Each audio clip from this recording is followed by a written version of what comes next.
Hello and welcome to Rando Rob. Each week on Rando Rob, I'll be showing and discussing one item from my large collection of collections.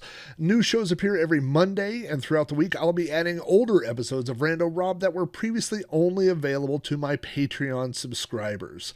You can watch episodes of Rando Rob on YouTube at youtube.com/Rob O'Hara. Just look for the Rando Rob playlist. Audio versions of the show are available on my website at podcast.robohara.com or through iTunes. Just search for Rando Rob. Thanks for watching or listening, and I hope you enjoy this vintage episode of Rando Rob. Construction project, but until that does get here, I have been moving things around and shuffling things, and as I opened one of the drawers below my 3D printer, I saw something, and that led to something else I wanted to show you, which led to something else, which led to something else. So you're going to get your money's worth on this episode of Rando Rob. So let me show you first what was in the drawer. This is a 3-pack of unopened zip disks.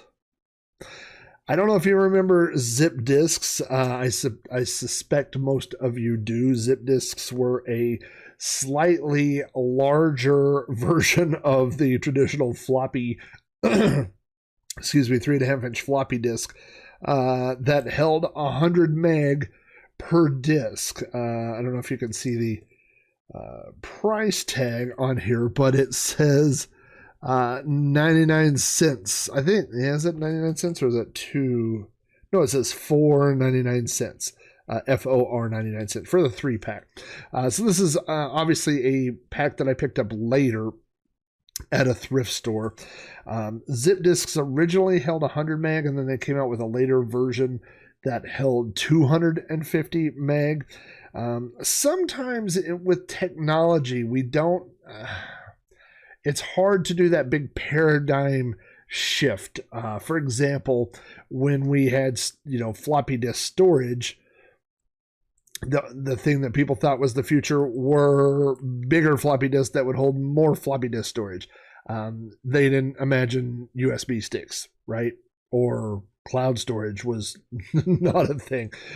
So this is like you see things progress, and then you see this paradigm shift where, the way of thinking changes. I have literally all over my desk, I have piles of USB sticks, which this is a small one. And I labeled them. This is 16 gig, right? So these are 100 meg. So 10 of these would be a gig. So you would have quite the stack. So your question and what makes this a more interesting episode, why would I be buying zip disks? And I have in this room probably 30 zip disks. And the reason, well, first of all, you can't talk about zip disks without showing off a zip drive. Now, this is a newer model. The older ones were not.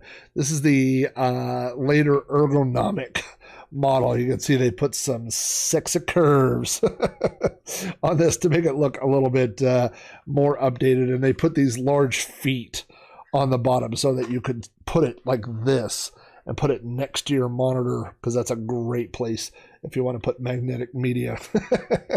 Or it has little feet on the bottom as well, so you could put it like this, like a disk drive. These came in 2 or 3 different configurations.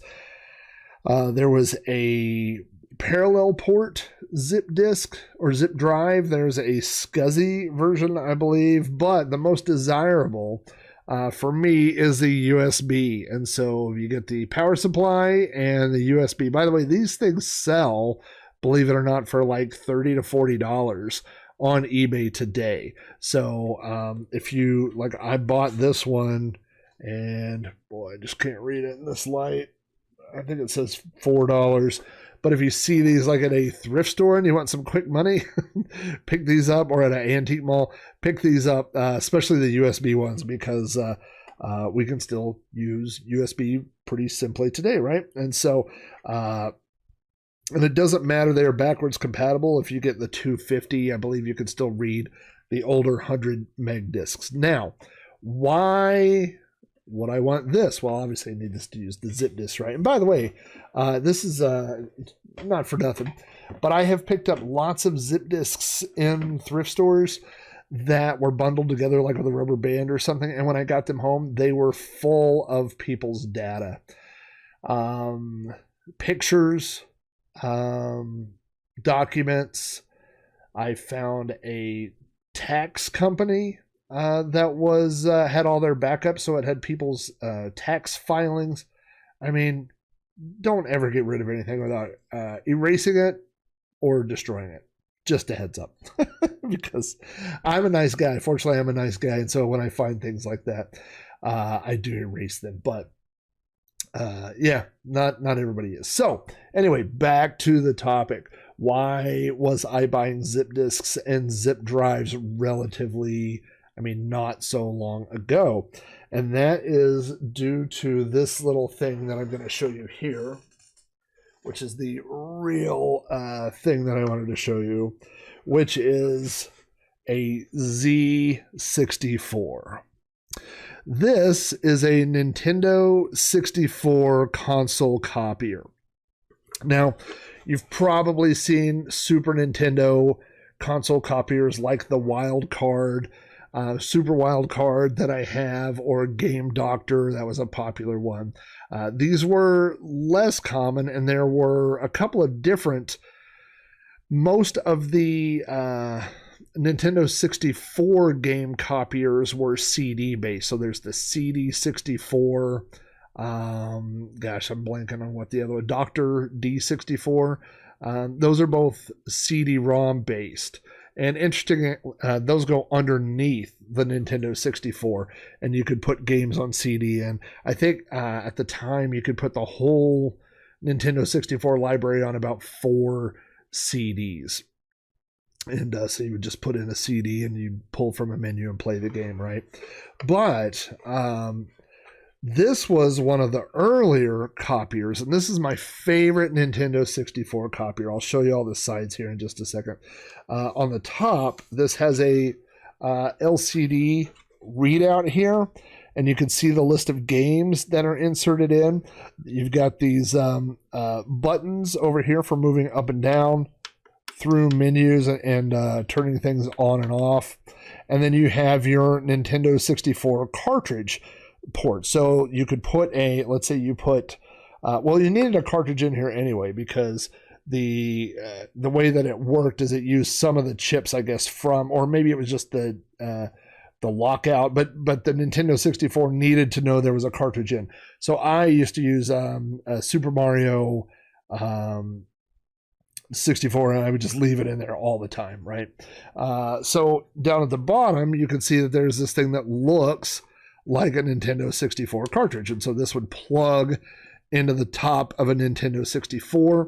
It had its own power supply, and so you would turn it on, and then you would it would fire up, and then you would turn on your Nintendo 64, and then the pay dirt, so to speak, comes from this side, which is the built-in zip disk drive, and this is a 100 megabit zip disk drive. And so I don't remember how many games you could put on a zip disk. I suppose you could look at the ROMs and look at the size, but you always had to divide things out because game cartridges were always listed in megabits. And of course, we in computers are used to megabytes. So you had to do the math. So if it was, I think you divided by 4. So a game would say, oh, it's 4 megabytes. Is that right? Megabits? No, it seems like it would be 8 bits to a byte. But yeah.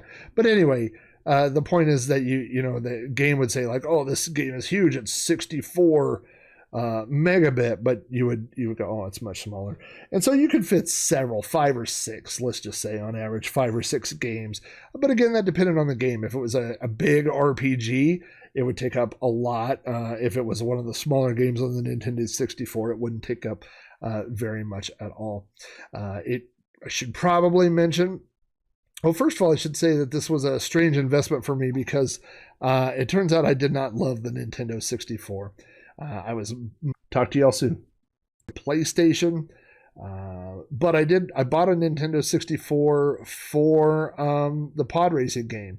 I've bought mini systems just because they came with a packed in Star Wars game. That's why I bought the Nintendo 64. That's why I bought the Dreamcast.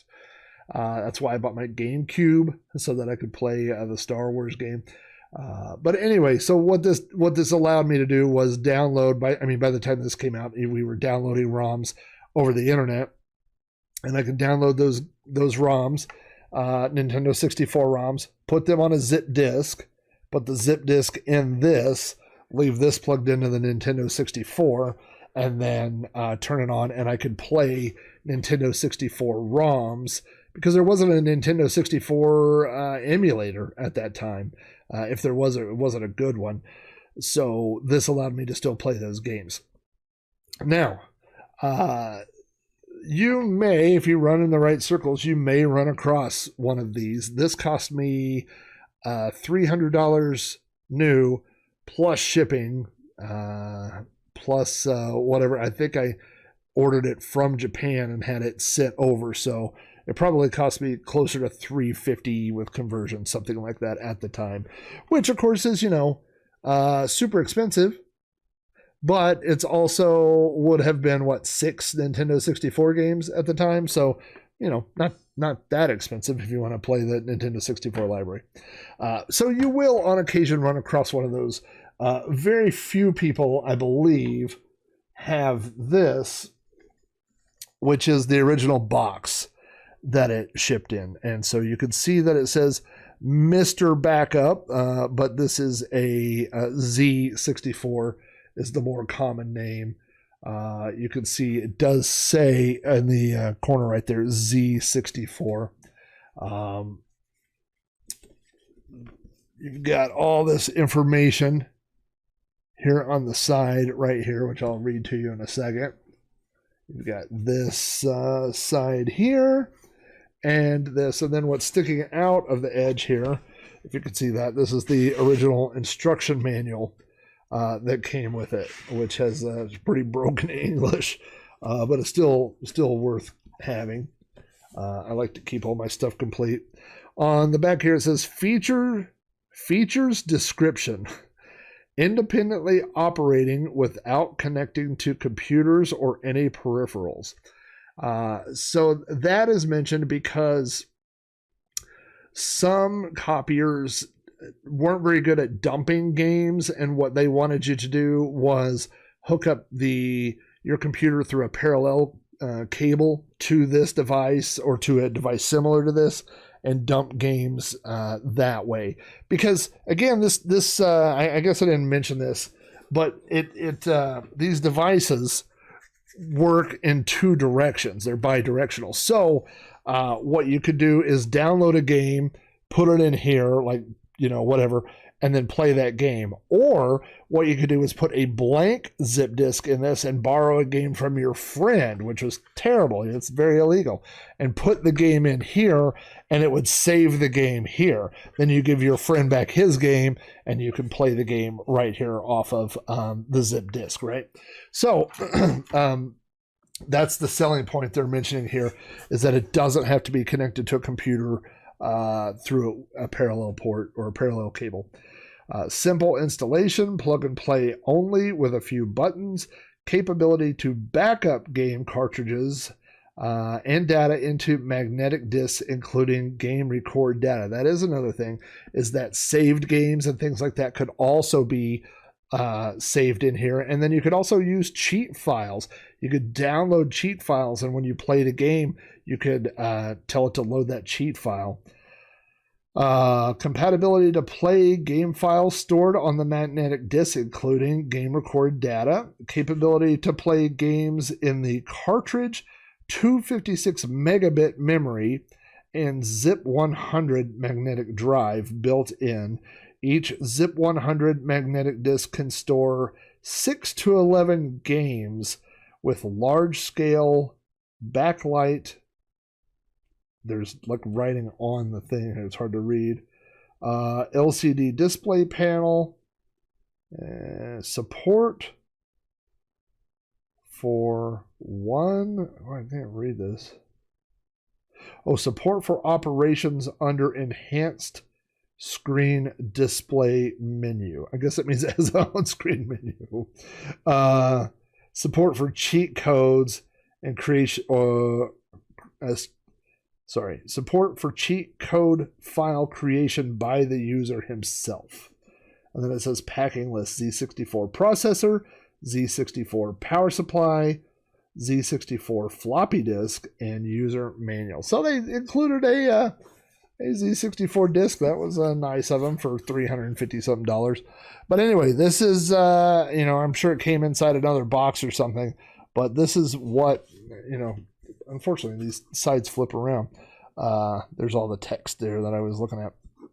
But this is the box that my Mr. Backup Z64 came with all these years ago. The 8-bit copiers, the Super Nintendo copiers, used normal floppy drives, and a lot of those drives have died. The bands, the little rubber bands inside that run everything, those have snapped or dried up, and so it's pretty common to find those in non-working condition. Also, I've mentioned this before, they didn't have the best quality control. A lot of these were being built, assembled by small groups of people, and I like to say being sold in the alleys of Hong Kong. So they don't necessarily last very long. Some of them do, but the difference with this one is not only the great build quality. I mean, again, I want to hold this case up because, of course, this way predates 3D printing and stuff like that. But I mean, this is a solid, heavy case. I mean, it definitely has some weight to it. But I mean, and it's complicated. Of course, you have this LCD screen. I mean, it's what I would say advanced. But the biggest selling point to me is that it has that zip drive. And those zip drives seem to last forever. I've never found a zip drive that didn't work. Everyone, when I get them used or whatever, they always work. And the zip disks don't seem to go bad or lose data. I have probably 30 zip disks in a drawer right here. And, I've never put one in and just have it say, that it's, it's bad or whatever. So, unfortunately, like I said, I never really connected with the Nintendo 64 controller. Some people say, they love it or they don't have a problem with it. Other people like me, my hands just never really figured out a good way to hold it, a good way to play it. And the Nintendo 64, I mean, unless you're super nostalgic about that system, the textures and the lack of digital audio of they were competing with the PlayStation that was able to put those CD audio tracks and stream real songs versus super compressed version of the music, like Tony Hawk. I mean, you can definitely hear a difference if you play the Nintendo 64 version, which is why I put it there, by the way. It's my favorite Nintendo 64 game. But you can hear the difference between that and like the PlayStation version, right? Of course, now I have the Tony Hawk whatever on Steam. So, and I have my little PlayStation Mini, so those get more play than the Nintendo 64. But there were 4 major Nintendo 64 copiers. There was the Z64, which is this one. There was the Dr. 64 and the V64, which both used CD-ROM drives. And then there's one called the V64 Junior, which is this weird-looking little parallel box, and it doesn't really have any storage. It has to be hooked to a computer to stream games or load them in or whatever. So they're kind of hard to find. I don't have one of those. I have the other 3, but I don't have that one. Not a lot of people bought them because you did have to hook it to a computer and it didn't work very well. So they didn't sell a lot of them. And because of that, there aren't a lot of them out there anymore. But if you're going to have, as I hit the box, the Z64, then you've got to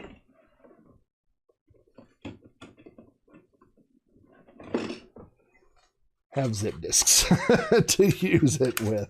And so, do I need more than about 3 zip disks? Not really. I mean, I could put the games that I would ever play on a Nintendo 64 probably 1 or 2 zip disks and be perfectly happy. But, you know, as I found them in thrift stores over the years, I picked them up and stored them away. So the Nintendo or the Z64, I had it on the shelf, but it's in the closet right now as I'm redoing the storage area. The discs will go back into a drawer here, and at some point, maybe when I get a little bit more space or set up some different tables in here, I like to have a little section set up where I can pull a console or 2 out of my collection, hook it up, and play it for a while. I don't know if you can't really see it, but there's a 24-inch CRT television that I bought. Actually, my dad bought it for me as a housewarming gift when I very, very, very first moved out, that I've hung on to it. It's a great gaming display. So maybe when I get the new shelves in, I'll set up something in the corner, put that back up. And that is really good for PlayStation, Nintendo 64, and actually all the old school composite gaming system. So maybe the Z64, maybe I won't put it all the way in the back of the closet. Maybe I'll keep it towards the front and pull it out here before too long. So definitely appreciate you guys. I hope that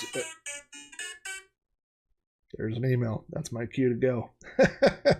I hope you guys enjoyed the Halloween version of Sprite Castle, which I covered a Cauldron.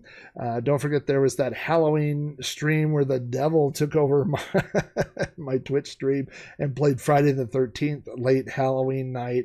And I will be streaming Wednesday night at 7 p.m. Central.